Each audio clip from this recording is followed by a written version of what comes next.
For Kenji, the challenge was practically a blessing from above. Not that they were having any issues as of late, on the contrary.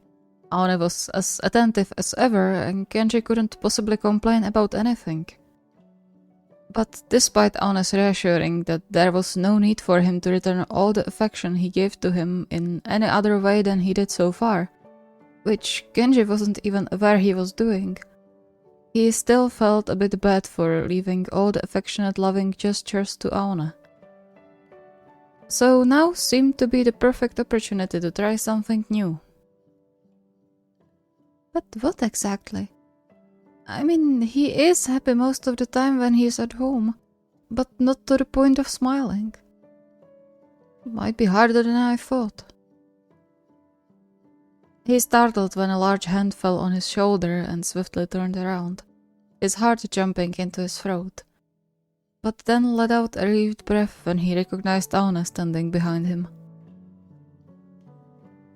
"Don't do this to me, I almost had a heart attack." Aone tilted his head, furrowing his brow in concern, and Kenji had to smile. He reached for Aone's hand to give it a light squeeze before standing up on his tiptoes to reach for a short kiss. "It's fine. I was just thinking and wasn't paying attention." "That's dangerous."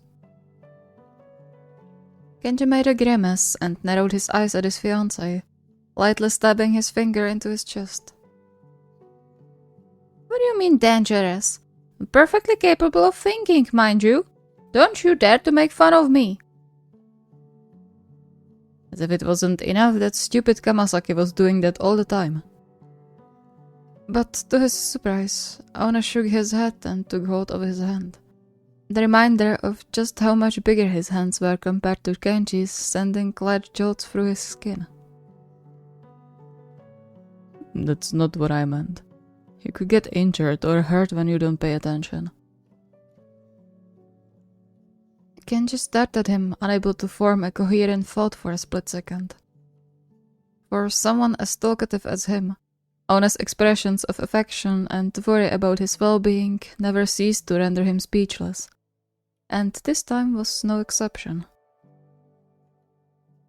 "It's not that bad.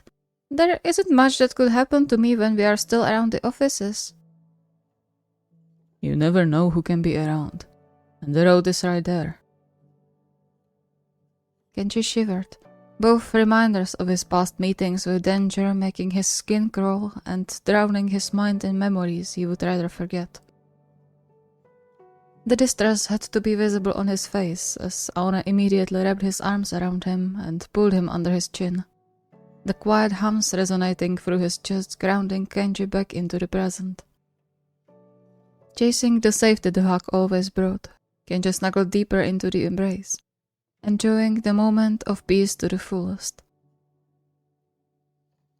"Sorry." "It's fine. I guess it doesn't hurt to get reminded sometimes." "You shouldn't have to recall it again, or live through it again, even if only in your thoughts." Kenji blinked a few times before his lips curled into a smile. He looked up, leaning his chin on Aone's shoulder to get comfortable. "Well, either way, I have you to get me out of trouble, right?" "Always."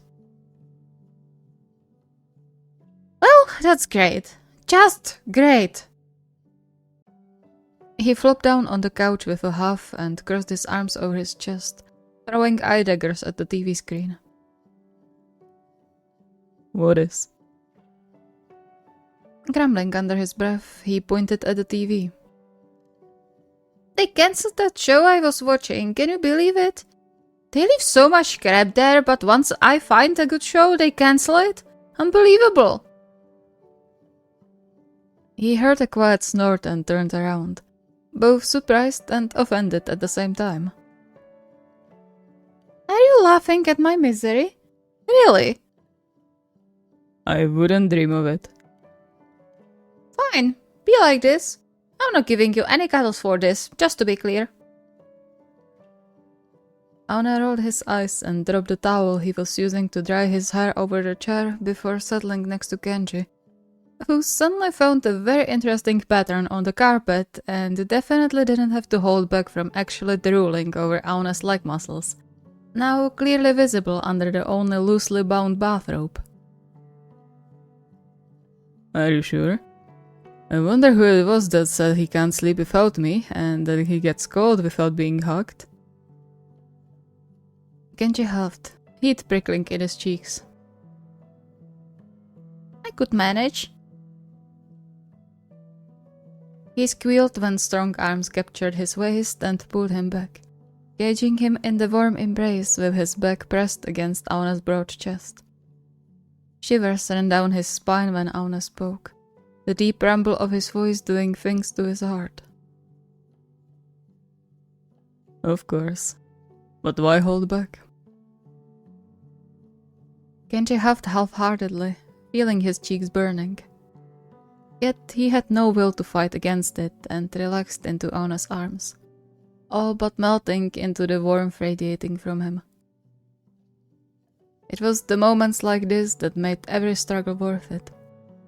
The moments of peace and silent affection that warmed his heart and promised so much more. I'm still upset, just to be clear.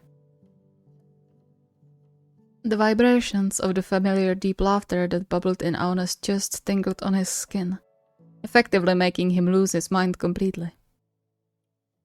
Just a few years ago, he would never expect he could get so easily swayed by someone's laughter. And yet, here he was, completely enamored by the deep sound traveling through his entire body in a form of excited shivers. Though he guessed he could afford to lose his mind sometimes since it concerned his fiancée.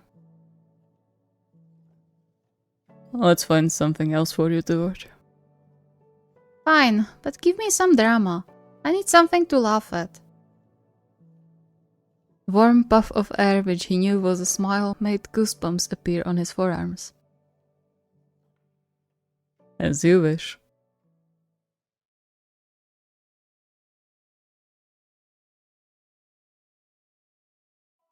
Damn this all!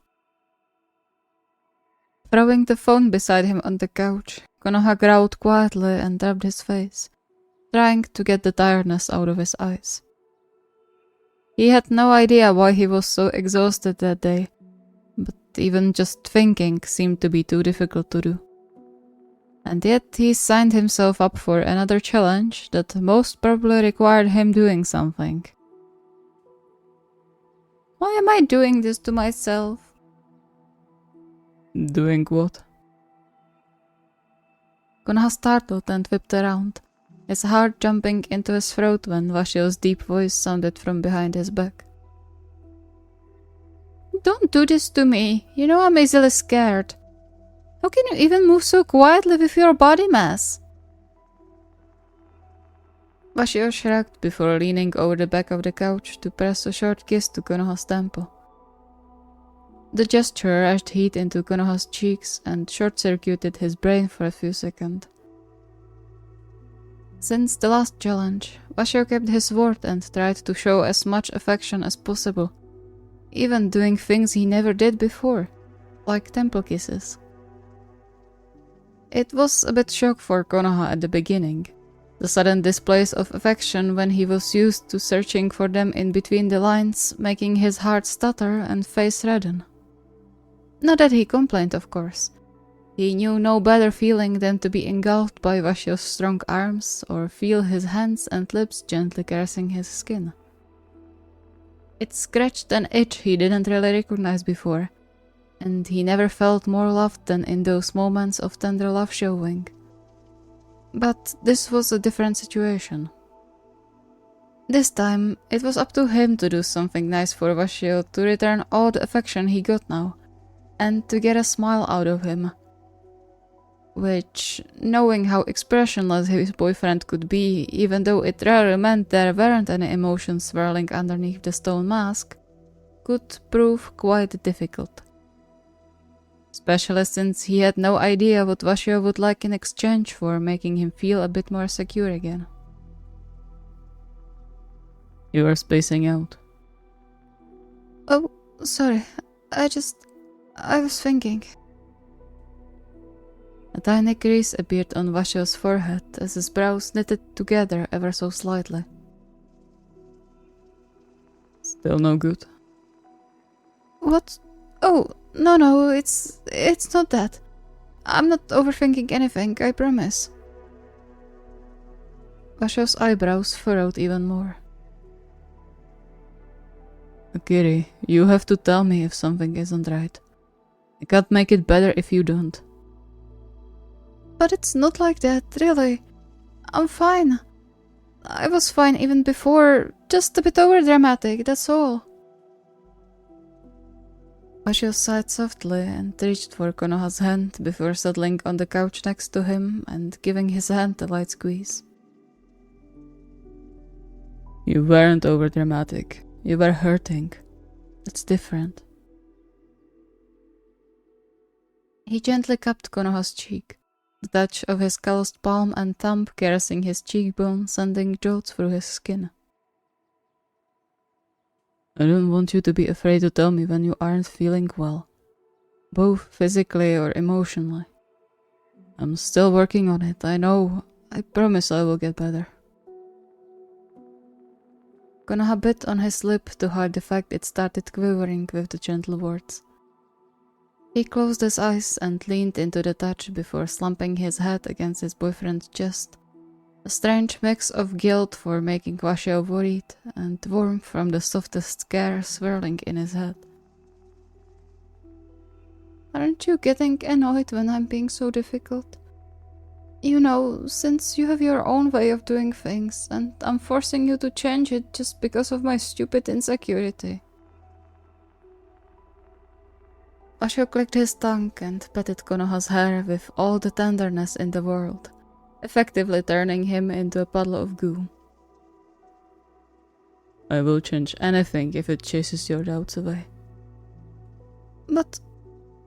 No, it's not your fault you felt like this. But now I know how to make it better.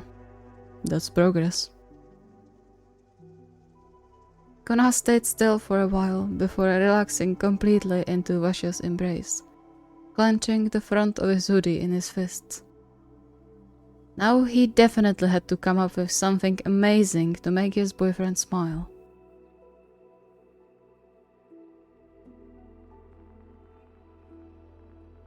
He woke up earlier than usual the next day, whining softly when he realized he had to leave the comfort of Washio's hug for the morning.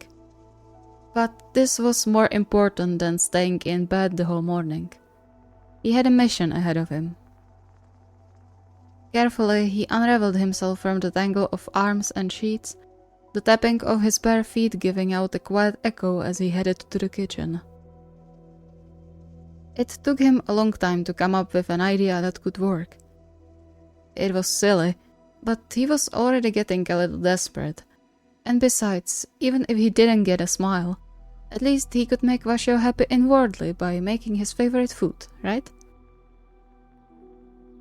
Right, now where to begin?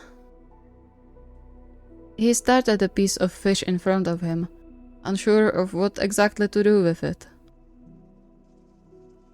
It can't be that difficult, can it?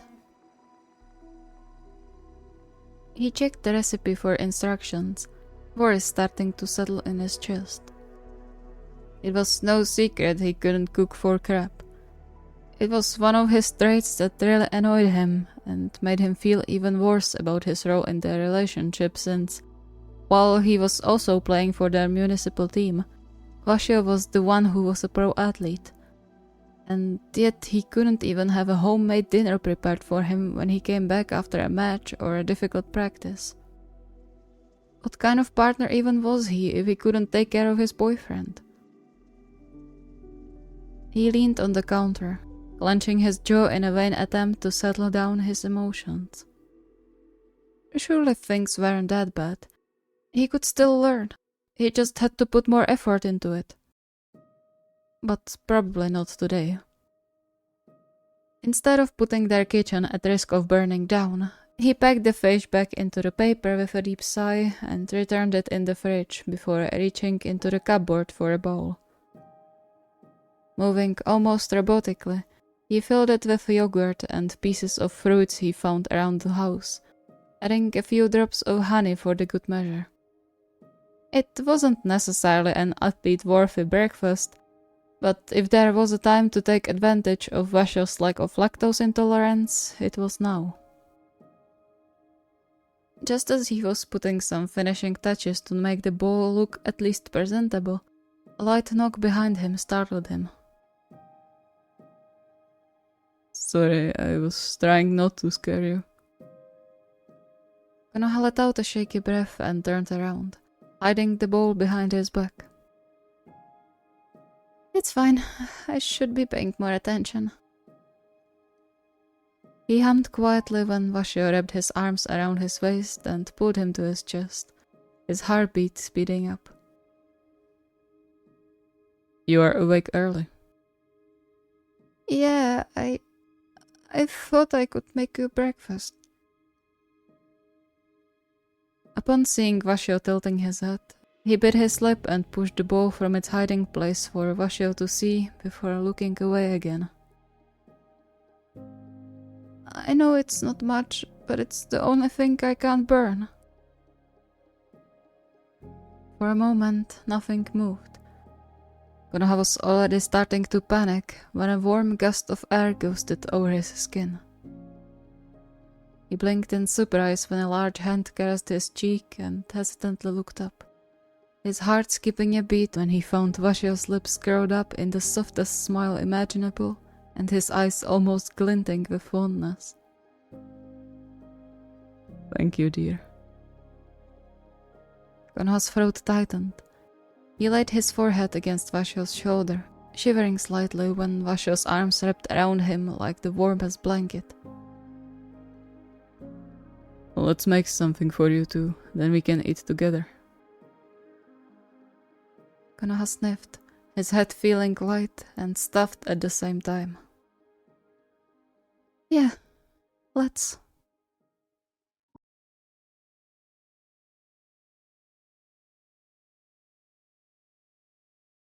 Making Taichi smile at least once a day was one of Hayato's priorities for a few months now. Not only because he absolutely adored the dimples in Taichi's cheeks and the way his face lit up with the smile every time, but also to make sure he wasn't falling down the overthinking spiral again. If there was one thing he didn't want to see in his life ever again, it was his beloved's tear-stained face. Unless it was tears of happiness on their wedding day. So far, he was pretty successful in his task, earning at least one little smile every day. He would be happier if he managed to make Taichi laugh, but given Taichi's personality, he was going to take what was given to him. But today, it seemed like he was going to have a bit more difficult time than in the weeks prior. Tai, are you sure you are okay? All Taichi did to let him know he acknowledged his presence was a quiet huff of breath, his eyes staying buried in the textbook in front of him. Hayato sighed, torn between the need to go to Taichi and squeeze his shoulder or something to offer him at least some kind of support, and clearing out the room and going to wait in the living room until the storm passed. Which didn't seem to be happening anytime soon. Come on, you've been staring into that book for at least 3 hours. You need to take a break. I can't. You'll fry your brain like this. He suppressed the urge to raise his hands and step back when Taichi threw him a scorching glare before returning his gaze to the book. Sighing, he rubbed his face, already at the end of his wits with what to do. He knew why this was happening. He knew Taichi was stressed as hell after failing the last 2 exams in a row and was now trying to push through for the price of everything else. But he couldn't watch him working himself to exhaustion. Carefully, he laid his hand on Taichi's shoulder, only to get it shaken off immediately. Can't you do something else for now? I need to focus. I know, but I'm sure it will go better if you rest for a while. He stepped back immediately after the words left his mouth, feeling the angry aura suddenly seeping from Taichi. Similar to the moment when he stood up to his father, or when he did the stupid hurt prank. Meaning, things were really bad. Can you stop? You don't know what it's like at all. You didn't even go to college. If you weren't distracting me all the time, I would be done with it already. I wasn't distracting you on purpose. I was just making sure you're eating and getting some sleep. And now I have to retake them because of it. Go away! For a moment, neither of them moved or spoke. Then Hayato sighed heavily, his heart aching. He was aware that the fact he didn't go to college was a thorn in the side of the Kawanishi family, but he didn't expect to hear a similar opinion from Taichi too, even though he probably didn't mean it like that. Still, he had to resist the urge to try and make things better right away, somehow knowing he wouldn't be able to achieve anything except aggravating Taichi even further, and instead headed out of the door. Alright, I'll be in the living room if you need anything.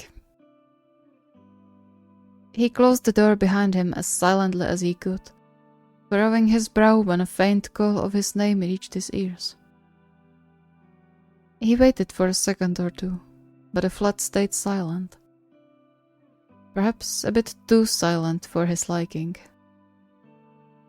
He shook his head and was about to head further into the living room to let Taichi do what he needed, when a muffled dull bang froze him in his tracks.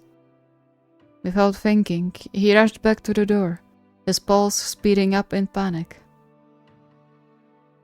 Tai, are you okay? He hesitated for a split second with his hand on the handle before he threw all caution away and walked back in. Soft sobbing welcomed him immediately, and his heart split open when he spotted Taichi slumped on the table curled into himself, his shoulders shaking. Tai? Hey, what's wrong? He kept his voice hushed, worried he might trigger something even worse in Taichi's mind. And yet his heart broke even more upon feeling him flinch when he laid his hand on his back. Taichi. I'm sorry. For a second, Hayato wasn't sure if he heard correctly, as Taichi's voice came out sounding more like a sob than actual words. Still, he rubbed Taichi's upper back tenderly, trying to carefully lead him to raise his head from his book, which was now definitely getting smudged with tears. Shh, it's alright, no need to cry. What are you apologizing for? Reeling again, and sending you away. I didn't mean to, I swear it. Shh, it's fine, no harm done. Not now, but what if... A broken sob tore the thread of his words, but Hayato did not need him to finish to understand what he meant. After all, Taichi wasn't the only one who remembered what followed after the last time he raised his voice at him. Oh, sweetie. He gently guided Taichi's head up and wiped the wet trails from his cheeks. You are still blaming yourself for it. And who else? Whose fault? Definitely not yours, and you have no reason to worry it will happen again. He gently combed his fingers through the soft auburn hair, making sure Taichi was looking at him before he continued. You're stressed, that's all. I know you didn't mean it, but I'm really worried about you. Double the amount now that I see you're still hurting. So, what do you say we go to eat something and then I'll help you with studying? I can still test you a bit. even though I'll have no idea what you are talking about. He inwardly cursed himself for joking in a bad moment again, and Taichi's face paled even more. I'm sorry, I didn't mean it like that. I don't think you're stupid just because you didn't go to college, I swear, I just... Hey, it's fine. I know you didn't. Don't worry about it, okay? He pressed a light kiss to Taichi's hair, wiping away the remnants of tears from his lashes in the process. Come on, you must be starving. With a soft sniffle, Taichi dried his eyes properly and clutched Hayato's hand as if his life, or in this case sanity, depended on it. Hayato smiled, caressing the back of Taichi's hand like he always did to calm his fiancée down when he was distressed. Challenge be damned, I need to step it up a lot today.